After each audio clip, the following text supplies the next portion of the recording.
नमस्कार दोस्तों, विकास एनालिसिस में आप सभी का स्वागत है। और दोस्तों, आज हम यूपी टेट में पूछे गए पर्यावरण के महत्वपूर्ण प्रीवियस ईयर प्रश्न को देखेंगे, जो कि आपके आने वाले यूपी टेट और टीचर भर्ती एग्जाम के लिए बहुत ही महत्वपूर्ण होंगे। दोस्तों, ये जो प्रश्न है वो आपके सभी टीचर भर्ती एग्जाम के लिए बहुत ही इम्पोर्टेंट है, क्योंकि दोस्तों कोई भी स्टेट से इसी तरह के प्रश्न जो है बनाए जाते हैं और पूछ लिए जाते हैं। तो आप जो है इन प्रीवियस ईयर प्रश्न को जरूर देख के जाइएगा। चलिए दोस्तों, इन प्रश्न को शुरू करते हैं। और दोस्तों, अगर आप हमारे चैनल पर पहली बार आए हैं तो प्लीज़ हमारे चैनल को एक लाइक और सब्सक्राइब सपोर्ट जरूर करिएगा। चलिए दोस्तों, इन प्रश्न को देखते हैं। पहला प्रश्न है आपका, सर्वाधिक जैव विविधता पाई जाती है।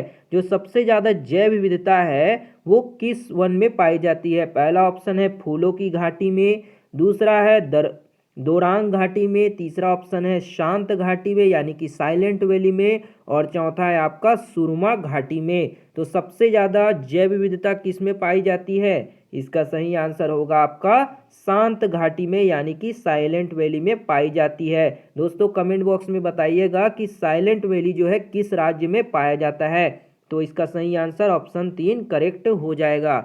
अगला प्रश्न देखते हैं। एलपीजी के संदर्भ में जो असत्य है उसको बताना है ना। एलपीजी जो आप घर में यूज़ करते हैं, लिक्विफाइड पेट्रोलियम गैस, इसके संदर्भ में जो असत्य है, गलत है, वो बताना है। यह एक ईंधन है, ये तो आपका सही हो जाएगा। दूसरा है आपका, यह मीथेन उत्सर्जित करने वाला है, तो यही जो होगा आपका गलत होगा। तीसरा ऑप्शन है नीले ज्वाला से जलने वाला है, तो ये भी आपका करेक्ट होगा। उच्च उष्मीय मान होता है, ये भी आपका सही होगा। लेकिन यहाँ पे हमें असत्य पूछा है, तो असत्य कौन सा हो जाएगा? ऑप्शन नंबर 2 यहाँ पे आपका करेक्ट आंसर हो जाएगा कि इसमें मीथेन उत्सर्जित करने वाला है। क्योंकि आप जानते होंगे कि एलपीजी में आपको ब्यूटेन और प्रोपेन का मिश्रण होता है ना। तो ऑप्शन नंबर 2 यहाँ पे आपका सही हो जाएगा। अगला प्रश्न देखते हैं। पारिस्थितिक तंत्र के घटक हैं। जो पारिस्थितिक तंत्र के घटक होंगे वो हमें बताना है। पहला ऑप्शन है पौधे तथा जंतु, दूसरा ऑप्शन है उत्पादक, उपभोक्ता व अपघटक, तीसरा है उत्पादक व उपभोक्ता, चौथा है जैविक तथा अजैविक पदार्थ। तो पारिस्थितिक तंत्र के घटक कौन कौन से होते हैं? अभी तक आपने इसका आंसर दे दिया होगा, क्योंकि ये बहुत ही इजी प्रश्न है। तो वो हो जाएगा आपका जैविक और अजैविक पदार्थ जो होते हैं पारिस्थितिक तंत्र के घटक होते हैं। तो ऑप्शन नंबर 4 करेक्ट हो जाएगा। अगला प्रश्न है आपका, मकर रेखा है। मकर रेखा है कौन से कितने डिग्री पर है? तो पहला ऑप्शन है आपका 23 सही 1/2 डिग्री, दूसरा ऑप्शन है आपका 23 डिग्री साउथ में दिया गया है यानी दक्षिण में, तीसरा ऑप्शन है आपका 23 सही 1/2 डिग्री साउथ, और चौथा है आपका 23 सही 1/2 डिग्री नॉर्थ यानी कि उत्तर में। तो मकर रेखा जो है इसमें से कौन से ऑप्शन आपका करेक्ट हो जाएगा? तो इसका सही आंसर क्या होगा? वो हो जाएगा आपका यहाँ पे 23 सही 1/2 डिग्री साउथ में यानी कि दक्षिण में। ऑप्शन नंबर 3 करेक्ट हो जाएगा। अगला प्रश्न दिया गया है, इकोसिस्टम शब्द का प्रयोग सर्वप्रथम किसने किया था? कई बार जो है दोस्तों ये प्रश्न पूछे जा चुके हैं आपके एग्जाम में कि इकोसिस्टम शब्द का प्रयोग जो है सबसे पहले किसने किया था? तो यहाँ पे पहला ऑप्शन है डॉक्टर आर.डी. मिश्रा, दूसरा है डॉक्टर विटाकर, तीसरा ऑप्शन है डॉक्टर उडम, और चौथा है डी.ए.जी. टेंसले। तो इसका सही आंसर क्या हो जाएगा? इकोसिस्टम पारिस्थितिक तंत्र का सबसे पहले शब्द का प्रयोग किसने किया था? तो इसका सही आंसर हो जाएगा doctor AG. Tansley. Option number 4 यहाँ पे आपका करेक्ट हो जाएगा। अगला प्रश्न देखते हैं, निम्न में से कहाँ आर्सेनिक द्वारा जल प्रदूषण सबसे ज़्यादा होता है? जो आर्सेनिक है उसके द्वारा सबसे ज़्यादा जल प्रदूषण जो है कहाँ होता है? पहला ऑप्शन दिया आपका उत्तर में, दूसरा ऑप्शन है आपका पश्चिम बंगाल में, तीसरा है आपका बिहार में, और चौथा है आपका मध्य प्रदेश में। तो इसका सही आंसर क्या हो जाएगा दोस्तों? कहाँ पे सबसे ज़्यादा आर्सेनिक द्वारा जल प्रदूषण होता है? तो वो होगा आपका पश्चिम बंगाल में, है ना। ऑप्शन नंबर 2 पश्चिम बंगाल यहाँ पे आपका करेक्ट हो जाएगा। अगला प्रश्न देखते हैं, भारत में पश्चिमी घाट के दक्कन शुष्क है, क्योंकि जो पश्चिमी घाट के दक्कन है वो शुष्क है। किस लिए? पहला ऑप्शन दिया है आपका निम्न ताप प्रभाव के कारण, दूसरा है दाब प्रभाव, तीसरा है रेन शेडो प्रभाव, या फिर आपका दिया है वृष्टि छाया प्रभाव, और चौथा है उच्च तुंगता प्रभाव। तो भारत के जो पश्चिमी घाट है वो शुष्क है, जो दक्कन वाले एरिया है वो शुष्क है। क्यों? तो इसका सही आंसर हो जाएगा रेन शेडो प्रभाव के कारण, है ना, रेन शेडो प्रभाव या फिर आपके वृष्टि छाया प्रभाव के कारण। तो ऑप्शन नंबर 3 आपका सही हो जाएगा। अगला प्रश्न देखते हैं, वन्य जीव सुरक्षा अधिनियम पारित किया गया था। जो वन्य जीव सुरक्षा अधिनियम है वो किस सन में पारित किया गया था? पहला ऑप्शन दिया है आपका 1960 ईस्वी में, दूसरा है 1975 ईस्वी में, तीसरा है 1972 ईस्वी में, और चौथा है 1962 ईस्वी में। तो वन्य जीव सुरक्षा अधिनियम कब पारित किया गया था? इसका सही आंसर हो जाएगा 1972 में, है ना, 1972 यहाँ पे आपका करेक्ट हो जाएगा। अगला प्रश्न देखते हैं, वायुमंडल की ऊपरी सीमा पर प्रति इकाई क्षेत्र में प्राप्त होने वाले सौर्य विकिरण, जो सौर विकिरण है वो क्या कहलाती है? पहला ऑप्शन है आपका सूर्यताप, दूसरा है ऊष्मा बजट, तीसरा है सौर्य स्थिरांक, और चौथा है आपका सौर्य ऊर्जा। ये सूर्य ऊर्जा होगा, यहाँ पे सौर्य टाइप हो गया है। तो इसका सही आंसर क्या हो जाएगा? वो होगा आपका सौर्य स्थिरांक, यानी कि सूर्य स्थिरांक। ऑप्शन नंबर 3 यहाँ पे आपका करेक्ट हो जाएगा। अगला प्रश्न देखते हैं, किस देश के संविधान से मौलिक कर्तव्य लिया गया? बहुत ही इजी प्रश्न है कि आपको पता भी होगा इसके आंसर जो है, किस देश के संविधान से मौलिक कर्तव्य को लिया गया है? पहला ऑप्शन दिया गया आपका जर्मनी, दूसरा है यूएसएसआर, तीसरा ऑप्शन दिया गया आपका यूएसए, और चौथा है आपका यूनाइटेड किंगडम। तो किस देश से जो है संविधान के मौलिक कर्तव्य को लिया गया है? तो इसका सही आंसर होगा आपका यूएसएसआर। आपका ऑप्शन नंबर 2 करेक्ट हो जाएगा। अगला प्रश्न देखते हैं, घास भूमि क्षेत्र के परितंत्र के खाद्य श्रृंखला में सबसे उच्च स्तर का उपभोक्ता होता है। घास भूमि के क्षेत्र में जो परितंत्र के खाद्य श्रृंखला है उसके उच्च स्तर का उपभोक्ता क्या कहलाएगा? पहला ऑप्शन दिया गया है आपका शाकाहारी, दूसरा है शाकाहारी व मांसाहारी दोनों, तीसरा है जीवाणु, और चौथा है आपका मांस भक्षी। तो इसका सही आंसर क्या हो जाएगा? वो होगा आपका मांस भक्षी। ऑप्शन नंबर 4 यहाँ पे आपका करेक्ट हो जाएगा। अगला प्रश्न देखते हैं, वायुमंडल का प्रमुख स्तर जो पृथ्वी के सबसे पास है, वायुमंडल का जो ऊपरी स्तर है, प्रमुख स्तर जो पृथ्वी के सबसे करीब है, वो कौन सा मंडल होगा? पहला ऑप्शन है आपका समताप मंडल, दूसरा है आयन मंडल, तीसरा है मध्य मंडल, और चौथा है आपका शोभ मंडल। तो वायुमंडल का प्रमुख स्तर जो पृथ्वी के सबसे करीब में है वो हो जाएगा आपका शोभ मंडल, है ना। ऑप्शन नंबर 4 आपका यहाँ पे शोभ मंडल करेक्ट हो जाएगा। अगला प्रश्न है आपका, भारतीय संसद द्वारा जैव विविधता अधिनियम पारित किया गया था। जो भारतीय संसद है उनके द्वारा जैव विविधता अधिनियम को कब पारित किया गया था? पहला ऑप्शन दिया गया है आपका 11 मई 1972, दूसरा है 11 दिसंबर 2002 को, तीसरा ऑप्शन है 16 अक्टूबर 1990, और चौथा ऑप्शन है 10 दिसंबर 1980 को। तो जैव विविधता अधिनियम कब पारित किया गया था संसद के द्वारा? इसका सही आंसर क्या हो जाएगा? तो वो होगा आपका 11 दिसंबर 2002 को पारित किया गया था। ऑप्शन नंबर 2 करेक्ट हो जाएगा। अगला प्रश्न देखते हैं, निम्नलिखित में से कौन सी कृषि करने की प्रक्रिया पर्यावरण संरक्षण में सहायक है? पहला ऑप्शन है आपका शिफ्टिंग खेती, दूसरा है जैविक खेती, तीसरा ऑप्शन है अधिक उपज वाली किस्म की खेती, और चौथा है ग्लास हाउस में पौधे लगाना। तो इसका सही आंसर क्या होगा? वो हो जाएगा यहाँ पे आपका जैविक खेती, है ना। जैविक खेती जो होगा आपका कृषि करने की प्रक्रिया पर्यावरण संरक्षण में सहायक करती है। तो ऑप्शन 2 यहाँ पे आपका सही हो जाएगा। अगला प्रश्न देखते हैं, अम्लीय वर्षा संबंधित है। बहुत ही इजी प्रश्न है कि अम्लीय वर्षा किससे संबंधित है। यहाँ पे आपको केमिकल का नाम बताना है। पहला है आपका हाइड्रोक्लोरिक एसिड, दूसरा है बोरिक एसिड, तीसरा है एसिटिक एसिड, और चौथा है आपका सल्फ्यूरिक एसिड। तो इसका सही आंसर क्या हो जाएगा? अम्लीय वर्षा कौन होता है? तो वो होगा आपका सल्फ्यूरिक एसिड। ऑप्शन नंबर 4 यहाँ पे आपका करेक्ट हो जाएगा। अगला प्रश्न देखते हैं, WWF से आशय है। WWF है, उससे क्या मतलब है? पहला ऑप्शन है वर्ल्ड वाइड फंड है, दूसरा है आपका वर्ल्ड वॉच फंड, तीसरा ऑप्शन है वर्ल्ड वाइल्ड लाइफ फंड और चौथा है आपका वर्ल्ड वॉर फंड। तो इसका सही आंसर क्या हो जाएगा? वो होगा आपका यहाँ पे वर्ल्ड वाइल्ड लाइफ फंड, है ना। ऑप्शन नंबर 3 आपका करेक्ट हो जाएगा।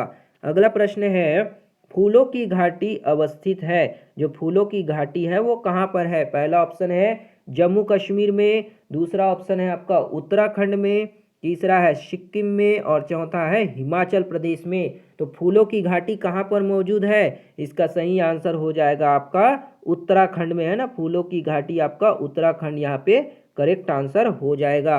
अगला प्रश्न है, भारत में निम्नलिखित में से कौन सी एजेंसी मुख्य रूप से प्रदूषण के मापन से संबंधित है? पहला ऑप्शन है ग्रीन ट्रिब्यूनल, दूसरा है सर्वे ऑफ इंडिया, तीसरा है केंद्रीय जल आयोग और चौथा है केंद्रीय प्रदूषण नियंत्रण बोर्ड। तो भारत में जो मुख्य रूप से एजेंसी है प्रदूषण मापने के लिए वो कौन सी है? पहला ऑप्शन क्या है आपका ग्रीन ट्रिब्यूनल। तो यहाँ पे आपका करेक्ट आंसर क्या हो जाएगा? वो होगा आपका केंद्रीय जल आयोग, है ना। केंद्रीय जल आयोग जो होगा यहाँ पे आपका करेक्ट आंसर हो जाएगा। अगला प्रश्न देखते हैं, कोटोपैक्सी एक जागृत जागृत ज्वालामुखी है। कोटोपैक्सी जो है एक प्रकार का जागृत ज्वालामुखी है जो अवस्थित है, जो कि कहाँ होगा? पहला ऑप्शन है सिसिली में, दूसरा है रॉकीज में, तीसरा है एंडीज पर्वत में और चौथा है आपका हवाई में। तो इसका सही आंसर क्या हो जाएगा? जो कोटोपैक्सी है एक जागृत ज्वालामुखी है वो कहाँ है? तो इसका सही आंसर होगा एंडीज में। ऑप्शन नंबर 3 एंडीज यहाँ पे आपका करेक्ट हो जाएगा। अगला प्रश्न देखते हैं, तिब्बत की सांगपो नदी भारत में जानी जाती है। तिब्बत में एक सांगपो नदी है जिसको भारत में किस नाम से जाना जाता है? पहला ऑप्शन दिया गया है आपका गंगा, दूसरा है ब्रह्मपुत्र, तीसरा है सिंधु, चौथा है आपका यमुना नदी। तो तिब्बत की जो सांगपो नदी है उसको भारत में किस नाम से जानते हैं? उसे हम ब्रह्मपुत्र के नाम से जानते हैं। ऑप्शन नंबर 2 करेक्ट हो जाएगा।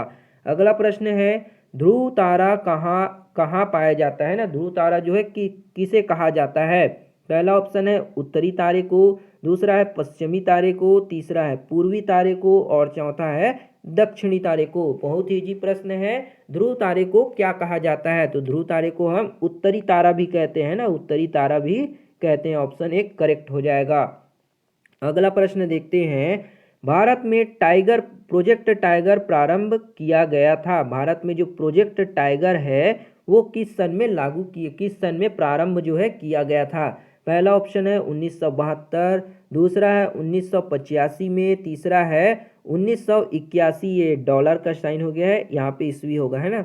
1981 ईस्वी में और चौथा है आपका 1973 ईस्वी में। तो भारत में प्रोजेक्ट टाइगर कब प्रारंभ किया गया था? इसका सही आंसर क्या हो जाएगा? वो होगा 1973 में, है ना। 1973 आपका सही हो जाएगा। अगला प्रश्न है, कान्हा राष्ट्रीय उद्यान भारत के किस राज्य में स्थित है? जो कान्हा राष्ट्रीय उद्यान है वो भारत के किस राज्य में है? पहला ऑप्शन है पश्चिम बंगाल, दूसरा है गुजरात, तीसरा ऑप्शन है तमिलनाडु और चौथा है आपका मध्य प्रदेश। तो कान्हा राष्ट्रीय उद्यान किस राज्य में है? तो इसका सही आंसर हो जाएगा आपका मध्य प्रदेश, है ना। मध्य प्रदेश में आपका कान्हा राष्ट्रीय उद्यान स्थित है। तो ऑप्शन 4 करेक्ट हो जाएगा। अगला प्रश्न है, लखनऊ समझौता 1916 में किन दो के मध्य हुआ था? अर्थात जो लखनऊ समझौता है वो किन दो लोगों के बीच हुआ था? पहला ऑप्शन है आपका कांग्रेस व मुस्लिम लीग के मध्य, दूसरा है नरम दल व गरम दल के मध्य, तीसरा ऑप्शन है ब्रिटिश एवं भारतीयों के मध्य और चौथा हिंदू मुस्लिम के मध्य। तो लखनऊ समझौता किन के मध्य हुआ था? इसका सही आंसर क्या हो जाएगा? वो होगा यहाँ पे आपका कांग्रेस और मुस्लिम लीग के मध्य हुआ था। ऑप्शन नंबर 1 आपका यहाँ पे करेक्ट हो जाएगा। अगला प्रश्न है, जंगली गधों का अभ्यारण्य कहा जाता है। जो जंगली गधे हैं उनका अभ्यारण्य किसको कहा जाता है? पहला ऑप्शन दिया है आपका राजस्थान में, दूसरा है बिहार, तीसरा ऑप्शन है मध्य प्रदेश में और चौथा है आपका गुजरात। तो इसका सही आंसर क्या हो जाएगा? वो होगा यहाँ पे आपका गुजरात, है ना। गुजरात में जंगली गधों का अभ्यारण्य कहा जाता है। तो ऑप्शन नंबर 4 आपका यहाँ पे करेक्ट हो जाएगा। अगला प्रश्न है, कार्बन डेटिंग संदर्भित है, जो कार्बन डेटिंग है वो किससे संदर्भित होगा? पहला ऑप्शन है चट्टानों की शक्ति का मापन करने में, दूसरा है इनमें से सभी, है ना, और तीसरा दिया गया यहाँ पे श्वेत पट्ट पर लिखने के लिए कार्बन का प्रयोग, चौथा है आपका प्राचीन स्थलों में मौजूद हड्डियों या सामग्रियों की आयु के मापन करने में। तो कार्बन डेटिंग किससे संदर्भित है? इसका सही आंसर क्या हो जाएगा? तो वो होगा यहाँ पे प्राचीन स्थलों में मौजूद दो हड्डी हैं या फिर सामग्री, उनके आयु को मापने के लिए, जानने के लिए कार्बन डेटिंग तकनीकी का यूज किया जाता है। तो ऑप्शन 4 करेक्ट हो जाएगा। अगला प्रश्न है आपका, संविधान सभा ने कब राष्ट्रीय गान को अपनाया? यानी कि जो हमारा राष्ट्रीय गान है उसको संविधान सभा ने कब अपनाया गया? पहला ऑप्शन है 20 जनवरी 1950, दूसरा ऑप्शन है 13 नवंबर 1949, 14 है आपका 21 मई 1900, जो आपका तीसरा ऑप्शन है 21 मई 1949, और फोर्थ ऑप्शन है 24 जनवरी 1950। तो इसका सही आंसर क्या हो जाएगा? राष्ट्रीय गान को संविधान सभा में कब अपनाया गया? तो उसका सही आंसर होगा 24 जनवरी 1950 को, है ना। ऑप्शन नंबर 4 यहाँ पे आपका सही हो जाएगा। अगला प्रश्न है, बायोमैग्निफिकेशन है, जो बायोमैग्निफिकेशन है उसका क्या मतलब होता है? पहला ऑप्शन है समय के साथ ऊतक में विषैले पदार्थ की सांद्रता बढ़ती है, दूसरा ऑप्शन दिया गया है, यहाँ पे हम इसको लास्ट में देखेंगे, इनमें से सभी ये जो है पहले टाइप हो गया, है ना। कंप्यूटर द्वारा चित्र के आकार में वृद्धि, तीसरा है आपका जीव के आकार में वृद्धि, और चौथा है आपका इनमें से सभी। तो यहाँ पे बायोमैग्निफिकेशन का अर्थ क्या हो जाएगा? तो वो होगा यहाँ पे आपका समय के साथ ऊतक में विषैले पदार्थ की सांद्रता बढ़ती है। तो ऑप्शन नंबर 1 यहाँ पे आपका करेक्ट हो जाएगा। अगला प्रश्न है आपका यहाँ पे, निम्नलिखित में से कौन जैव मंडल का अजैविक घटक नहीं है? जो अजैविक घटक नहीं होगा उसको हमें बताना है ना। पहला ऑप्शन है आपका प्रोटीन, दूसरा है फास्फोरस, तीसरा है मृदा, और चौथा है आपका कवक। तो यहाँ पे सही आंसर क्या हो जाएगा?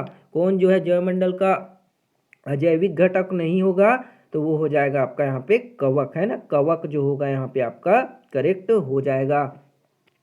अगला प्रश्न है, ग्रीन पीस इंटरनेशनल का मुख्यालय अवस्थित है? तो इसका सही आंसर क्या होगा? सॉरी, इसका सही आंसर क्या हो जाएगा? एम्स्टर्डम में, है ना। ऑप्शन नंबर 3 यहाँ पे आपका करेक्ट हो जाएगा। तो ये थी दोस्तों आपकी यूपी टेट में पूछे गए पर्यावरण के महत्वपूर्ण प्रश्न।